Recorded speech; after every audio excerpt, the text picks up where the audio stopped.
That's not good. That's a coolant leak.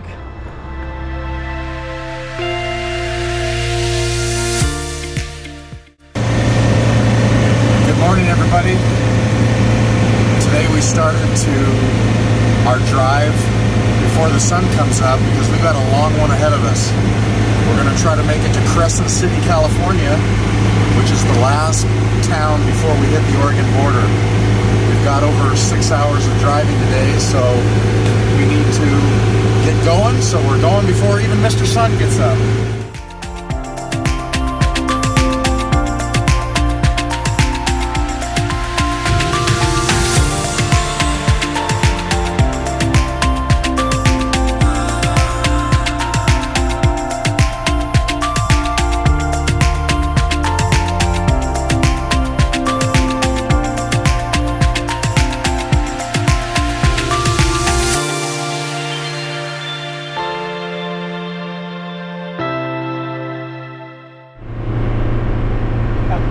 Look at us thumb us up.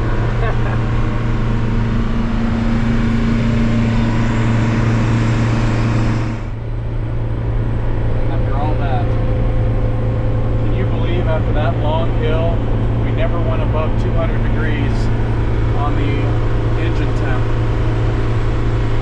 Fantastic.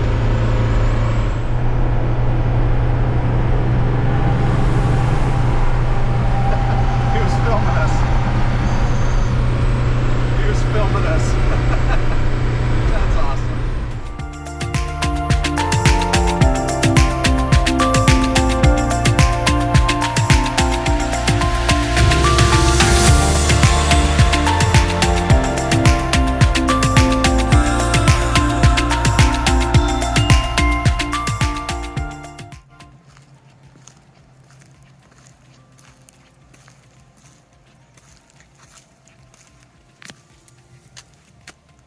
Now the Mercedes takes a little oil, but to be expected. If you were 61 years old, you might take a little extra oil too.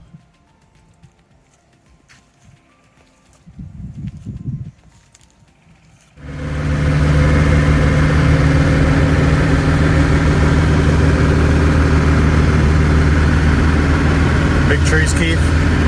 There's some big trees. Paul Bunyan in Big Blue.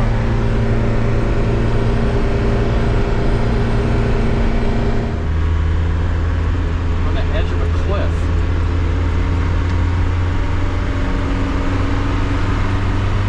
It's straight down.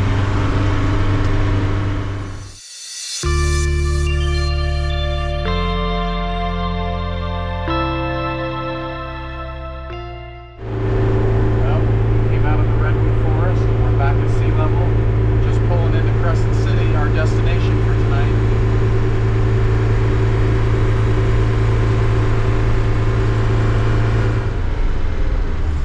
There we are at the Curly Lodge.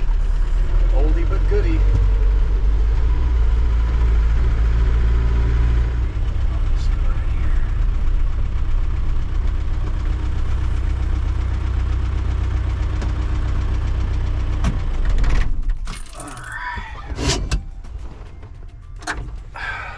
We made it.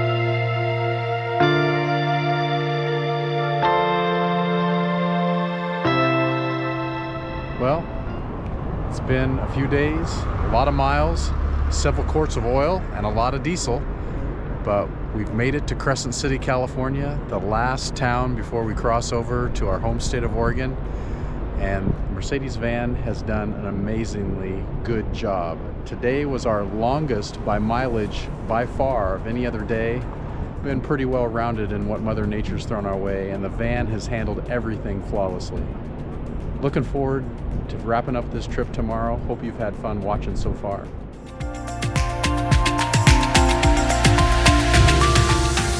We woke up to some liquid sunshine today in Crescent City. It's raining quite hard, and forecast calls for rain up the southern Oregon coast as well. So we'll be taking it easy. Keith's getting the van prepped for this morning. We're going to give it a start and do our morning routine of grabbing some coffee, and then we're going to hit the open road.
Been stored in Arizona and California so long is the heat and the UV damage on the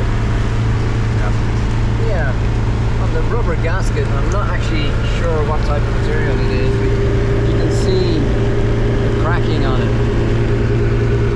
As they get older, they get brittle. Two areas that we have to address some leaks coming in the top here, and they run down. So we have some MacGyver engineering to capture and contain the water in the bag. So far, minimal water coming in. This is dry. The bag is dry. And then over at the other side, as a precaution, really impressed with your engineering skills, Keith. You did a great job of stopping the leaks. Well, I think it's going to work, but we've got a long way to go.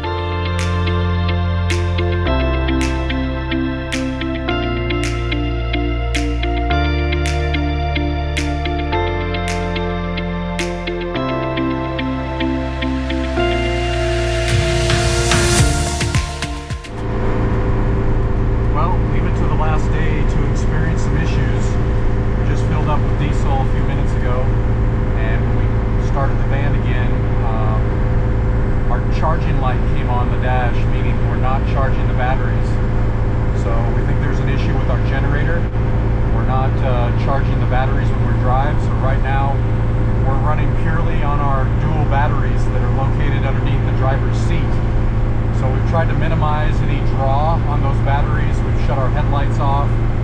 We've tried to shut down all systems that utilize battery draw, except the ignition, of course. While we had the engine cover off, we noticed a small coolant leak that was coming out of the heater box. So we've shut down the heater box. It's a little bit cold in the cabin, but we need to do what we can do to conserve battery power. We do have two brand new spare batteries as backup, so we can utilize those if we have to. What we're thinking is we might be saved by the fact that this is a diesel engine.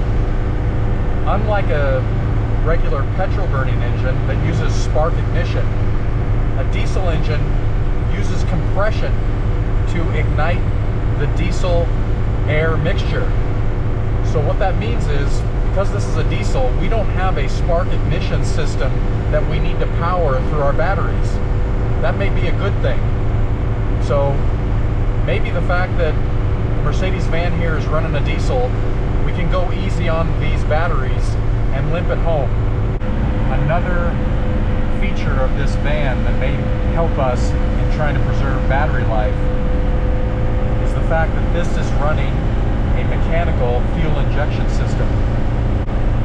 Again, in our quest here to conserve battery life, anything that's mechanical is goodness. Anything that's drawing juice, not good. So again, we don't have a spark ignition system because we're diesel. And second of all, we're running a mechanical fuel injection system on this diesel. So maybe antiquated systems, if you want to call it that, is going to save us in this situation.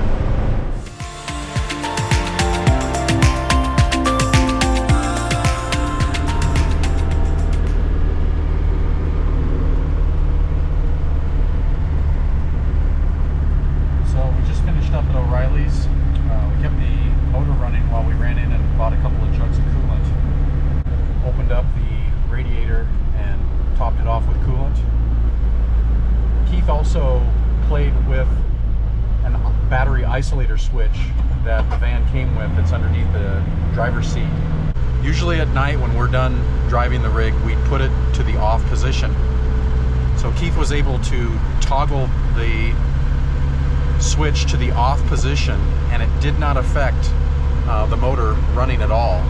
So right now the motor's running. We believe we've got 0 battery draw right now because we've moved the battery isolator switch to the off position.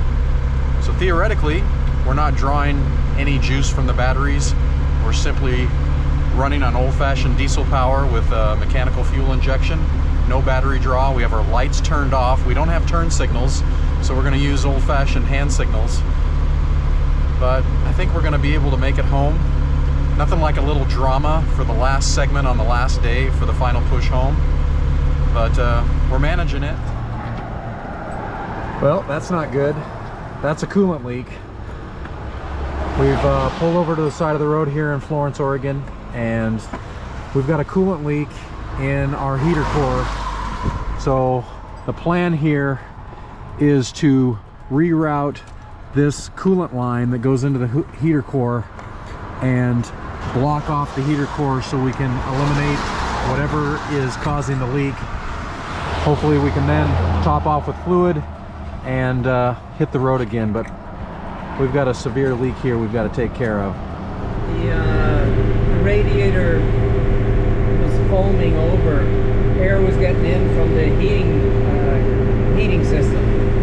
So what I actually did was let off the pressure.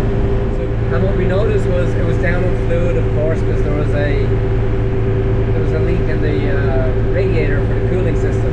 The simplest thing to do was, well, bypass the leak. Well, how did we do that? We've got 2 hoses that go in, one top, one bottom, and we took a hose pipe that fit on the inside diameter, trimmed it down to the exact size, inserted a bolt end, and putted the 2 heater hoser lines to it. Totally bypassed the heater block.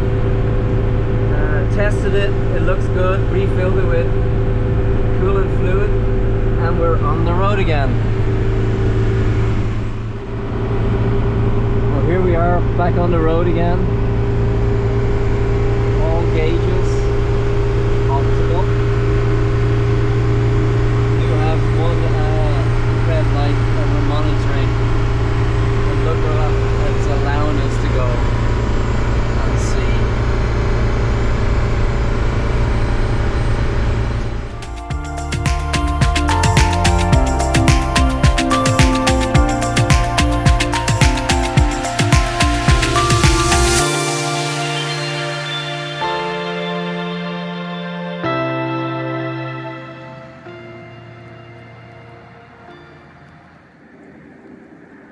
What you doing, Keith?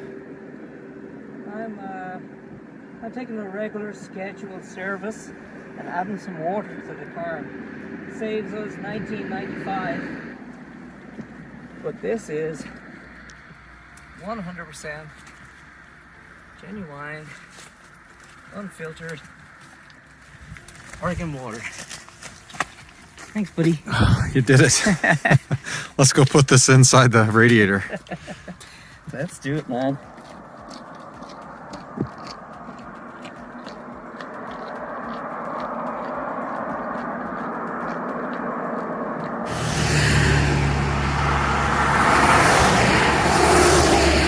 fresh out of the river? If there's one thing we got in Oregon, it's water.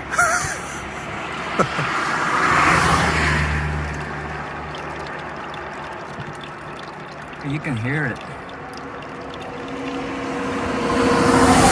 We pretty much lost all the coolant, right? I'd say, yeah, I'd say that's a lot. But you know what? You keep vigilant with an old vehicle. You're constantly watching, and you know, fuel, oil, power, water. They're the lifeblood of this machine, and you just watch the vitals. And when the vitals start going down, you stop and you address it. Because if you don't, it's not going to last. So I'm thinking we're back, we're good. We got fuel, we got power, we got water, we got oil, pressure. Let's hit it.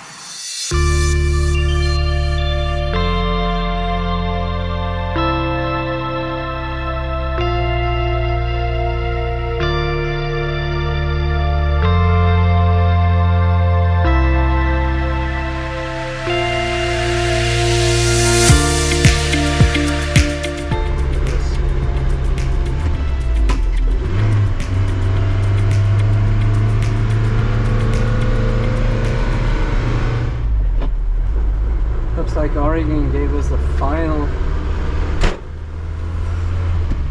hard push, eh, Dave? That's for sure. We came home to snow. We've literally seen it all for weather. Whether it was rain, hail, sunshine, blue sky, floods, wind, snow. Yeah, we've had it all. But it's good to be home. It is. We'll be home in about 20 minutes.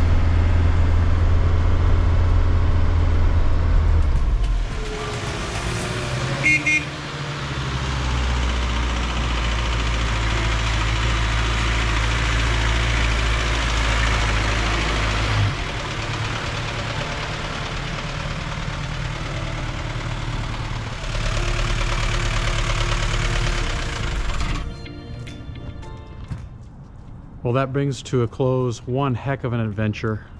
5 days, one to pick it up the van, 1 day to do pre-trip maintenance and tires, and then 3 days on the road to make it back to Oregon. Our 1962 Mercedes-Benz 319 is now in its new home. And what an adventure. Lots of different weather, lots of different microclimates, but one thing was consistent. This vintage van proved itself mechanically. It threw us a few curveballs, but thank goodness we were able to do some roadside fixes. And as you saw on the last day, we saved all the drama for last. This van is bodacious, to say the least, and we're going to christen this bodacious Benz Bodie. So you guys have got to watch us bring Bodie home. I hope you've had fun on this adventure with us. Keep watching Cruising in Classics for more on these vintage cars, and until then, we'll tell Bodie goodnight.